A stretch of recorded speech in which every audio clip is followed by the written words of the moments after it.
last 2 years of my gang stalking operation, that was a point where I began believing that direct energy weapons were real.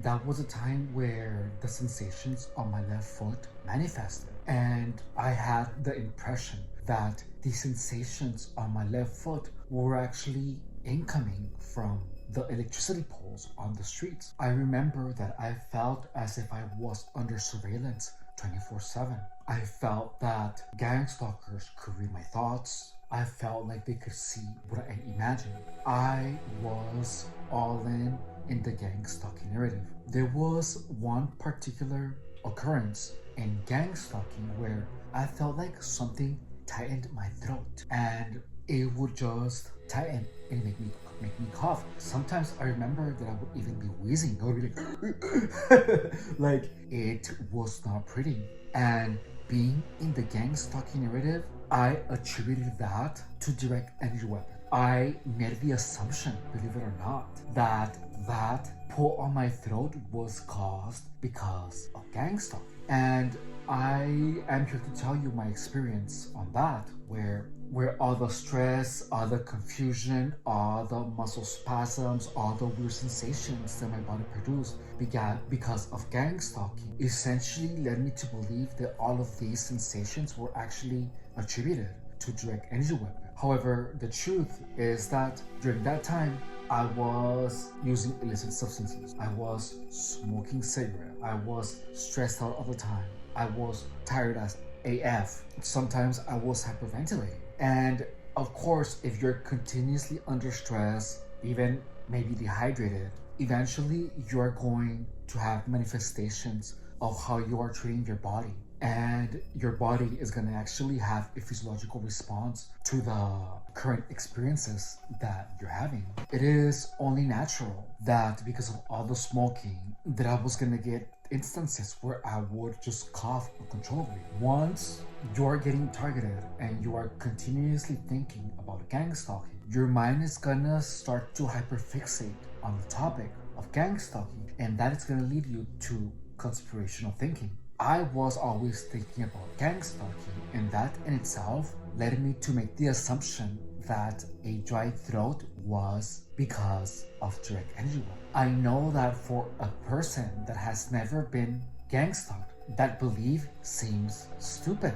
And I agree, it is a stupid belief. However, when you are getting gang stalked and you are literally infested with confusion, there are people doing really strange things around you, and your mind cannot settle into a reality. So because you're continuously thinking about gang stalking all the time, your mind literally starts to interpret any type of your weird occurrence as evidence of actual gang stalking activity. And gang stalkers are actively imposing the narrative of technology, in addition to all the content online, where all of the content online is continuously pushing a gang stalking narrative where they have direct energy weapons. That is all the content that is immediately available of gang stalking. It turns into a science fiction rabbit hole where whenever you ask a question because you found something weird on your skin,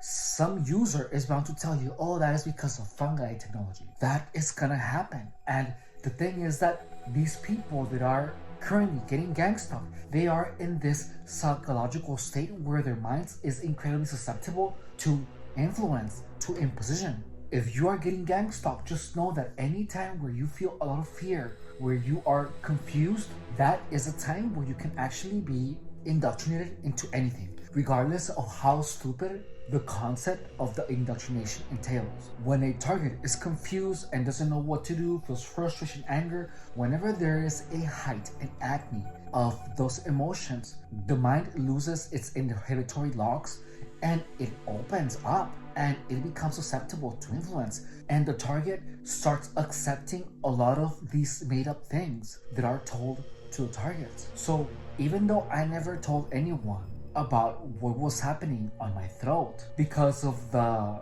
pervasive content of the gang stalking technology narrative, targets really cannot escape it. I felt like there was a direct energy weapon that was literally being pointed at me and made to actually tighten my throat. After that narrative was over, it turned spiritual, and then I had a shadow squeezing my throat. So there was always some type of far-reaching narrative that tied itself into gang stalking. If you're a target, please understand that gang stalking is nothing but a bunch of people causing you a lot of intense emotions, and when you are in that state of emotional distress, these people will impose on you a narrative of gang stalking, of technology, of demons, and your mind is going to be so susceptible that you're going to accept it. If you don't believe me, you can go online and look out targets, gang stalking targets, technology, and you're going to see how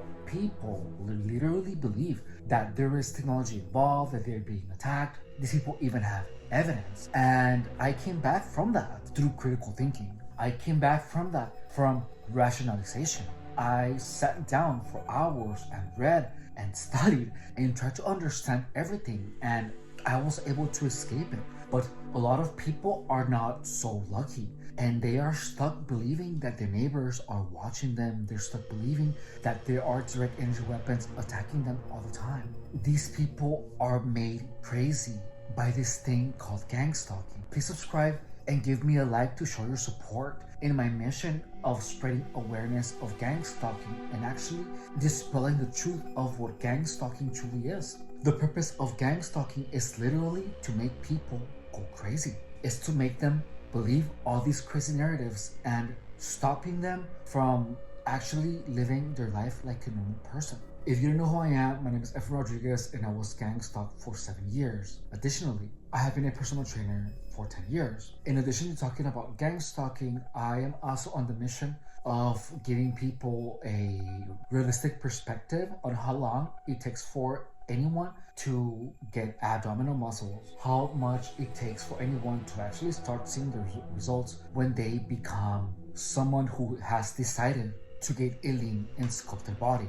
Right now, we are 10 weeks in this program where I got really fat, and now I am trying to get abs. So far, it's been 10 weeks, and in my short videos, you can see everything that I eat. In my live videos, you can see all the workout, and I do all my workouts shirtless so that you can see yourself the results that my workout philosophy produces. If you have any questions, comments, or concerns, please write them down in the comments. Thank you so much for watching my videos. I really appreciate your viewership, and I want to thank you for being part of my platform. I'm really happy to be here. Gang stalking.